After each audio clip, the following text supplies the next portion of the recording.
to Sugar Pine Nellie. So today I am canning up something that I think every homestead should have on their shelves, and that is elderberry syrup. Now, I'm a very big believer in elderberry. It really does help during those cold and flu season times when you are just weak and your immunity is low. It is a pick-me-up. It will help you get over the illness quicker. And if you are taking it as a routine maintenance daily, it can actually help ward off some of those types of illnesses. It really is nature's medicine. Now, I'm not a doctor, nothing like that. Duh, I'm not claiming anything like that. I'm just telling you what works here on the homestead for me and my family. And as you've known, you've heard the hype everywhere. Elderberry really is awesome. Look it up, okay? You don't have to take my word for it. So I have gotten some elderberries. I think it's right around 6 cups that I've gotten. I've still got a whole shebang out on the elderberry bushes and things, but I'm going to go ahead and start with this. I do recommend that if this is your first time ever going to be canning up some elderberry syrup with me, let me go over just a couple of things. The first thing is that you always want dark berries. So if you are picking them from your vine and you still see like maybe there's some dark ones, but there's like a whole shebang of green ones in there too, do not pick those yet, okay? Let them go ahead and get dark in color, because those green ones, all of the elderberry plant is actually a little bit toxic. And then the green ones, the stems, everything is toxic. You want the dark berries, and then when you cook them, they are safe to eat at that time, but you don't want to mix in a whole bunch of green ones in there. So the second thing is when you bring them in, you will spend all day long getting these off of the little branches, the little vines there. If you don't if you don't do it like I'm going to show you, okay? I like to go ahead and just snip the whole head of the dark clusters off of the vine, stick them into a freezer safe container. You can leave them for just a couple of hours. You can leave them overnight. I've done both. There's no difference. I've left them for a week. There's no difference. But when you do that, then you can take them out of the freezer, take a fork, and they will just scrape right off of there so easy. And you don't have to spend all day trying to pick those berries. And then I still pull them off a little bit. I don't know if you can see that, but my fingers are still just a little bit stained. Elderberry will stain, so you want to watch that. And because they are a little bit toxic, those green ones, the vines, you want to keep it away from pets as well. I don't care how safe and how clean that you think you are. You can stand at the kitchen sink. You can be as gentle and easy as possible. I have done that, and there is still berries that end up on the floor. So you do want to make sure that you are either outside at a safe, pet-free, away area, or that you're keeping track of anything that may fall on that floor. Keep your dogs locked up in their beds, whatever you got to do to make sure that it's a safe place for them, okay? And then once you get them out, and then with that being said, what I like to do is typically freeze them one day, get them off the vines, go ahead and take the fork and prick them all off into this safe container, put them back into the freezer, and then I like to can them on a different day. That way you don't have so much going on at the same time, because it can be time consuming getting all those little berries off and rinsed and ready to go. So here we go. I'm going to show you the recipe, and I'm starting with 6 cups. Did I say? Yeah, 6 cups of berries, and then you will use 6 cups of berries and then half the amount of water that you have berries. So let's get to it.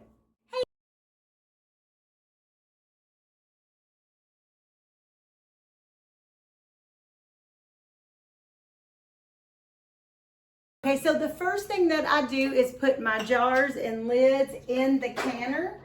And I like to go ahead and just put that kind of on a low simmer and let that just go ahead and be heating up, and it will go ahead and sanitize my jars for me. Lids, rings, everything. Always do extra little rings in case something doesn't fit.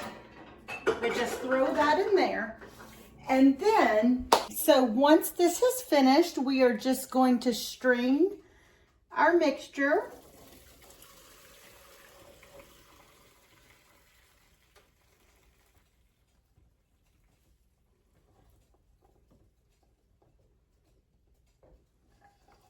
You will want to take some type of spatula or whatever and then kind of squeeze these through.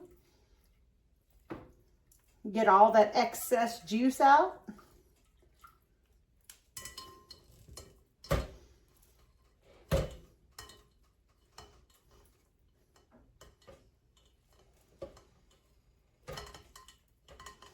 Just like so. Now, I did want to tell you also, whenever you are boiling these, you might be tempted to turn up the temperature so that you can get them done faster or boiled halfway down faster. But I don't recommend that because you will have elderberry spots, little purple spots that will pop all over your stove. Even on a low medium, it still gets a few little dots all over the back of my stove. So just keep that in mind. You don't want to have to be cleaning up that all day. So here's our leftover juice. And then I'll show you what I like to add to mine. Now for elderberry syrup, you can absolutely just leave it just like this. You do not have to add anything to this. I know my Amish friends, they make it two different ways. The ones that live up the road from me, they either do it like this, plain with nothing in it, or they will add a little honey. I like to take mine an extra step further and actually make it more of a citrusy type. So let me show you how to do that. The first thing I like to do is I like to add just 2 tablespoons of sugar for the whole entire amount. I know a lot of recipes will call for a lot more sugar than that. Some even up to like a half of a cup. I think it's too syrupy. I don't like it. The natural elderberries is a little bit sweet in itself. And I just think it tastes like blah, like you're drinking pure syrup. I don't like that.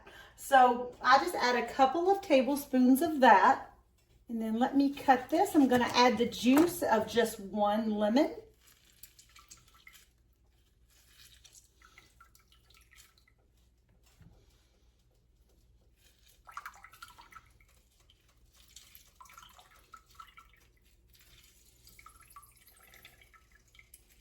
There's that.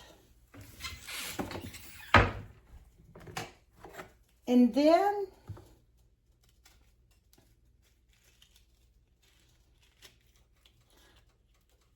just like 2 orange peels like this. You want to try to get all the white off that you possibly can.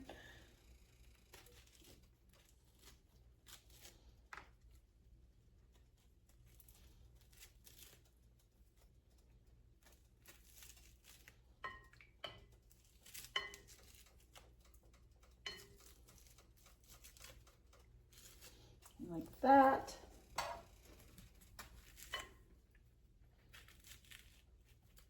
If it has like a whole bunch of the white on it, you just kind of want to scrape that off. We want more of the peel, and we don't want that bitterness in there.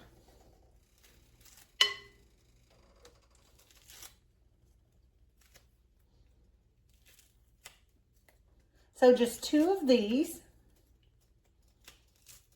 Now, sometimes I don't have any on hand at the moment, but sometimes I make it with it and sometimes I don't. But to this, on occasions, I will add about a cup of apple juice. You can do that too for a citrusy type.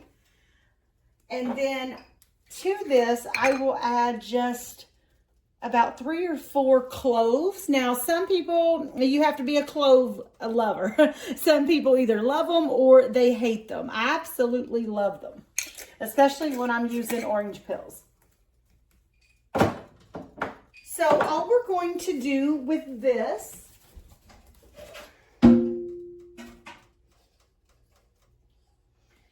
is we're gonna get our pot back. Now we're going to pour this whole mixture back into our pot. And we're going to bring to a boil one more time. For this, you can leave it on medium heat. We're just going to leave it there until this comes to a boil. Once it comes to a boil, then we will strain it, and then it's ready to go ahead and ladle up into our jars. All right, well, that's boiling. I just want to go over something. Some people will ask me, well, Jennifer, since we can eat the elderberry after it has been boiled, can we give the leftover cooked berries that we strain, can we give those to our chickens? Yes, but with just a couple of precautions, okay? Because the little stems and the leaves, they contain a little bit higher level of compounds of the toxicity. So you can do it, but if you're going to do that, you do need to pick through the little elderberries and just make sure there is no stems and leaves before you give them some of those berries. I also wouldn't give it to them in a big amount, a little bit as an occasional treat or something, just a few out there, that would be okay. But a whole bunch of them, I just wouldn't risk it. So most of the time, I'll just go ahead and toss mine and not even worry about that. But if you want to, it can be done as long as you're using just a little bit of caution with that, okay? Now we're gonna strain this one more time.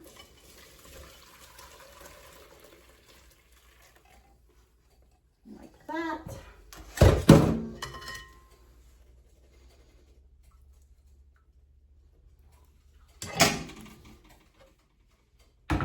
And then we are ready to ladle. I'm just using pint-sized jars. You can use just whatever size jars that you would like. These pint size will process for 10 minutes. If you are wanting to use some of this elderberry syrup now, you can let that cool down just a bit and then just go ahead and put them in like the little dark tincture bottles and keep that in your refrigerator. And I try to use that up within just a few weeks. And then if you go to open this, I like to use that up within a few weeks too in your fridge. But to help it last longer and throughout the year, I like to go ahead and just can it up. And now don't forget, guys, elderberry is not just for the medicinal purposes. You can use this to make things too. You can use your elderberries to make elderberry cobbler. I like to use this. You can put this in frostings like for your cakes and things like that with a little elderberry tint to your frosting. Makes it beautiful and medicinal a little bit. So, but just like this, it will go in the canner.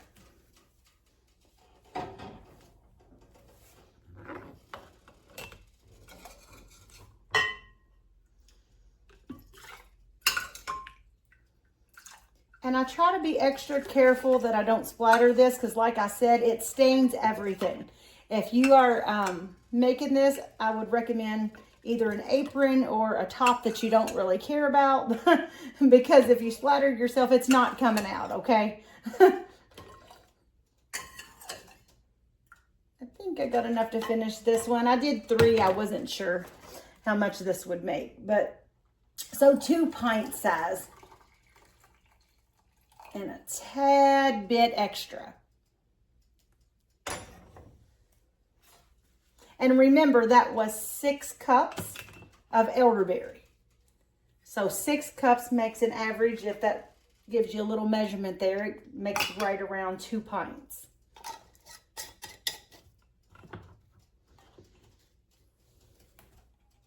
There you have it.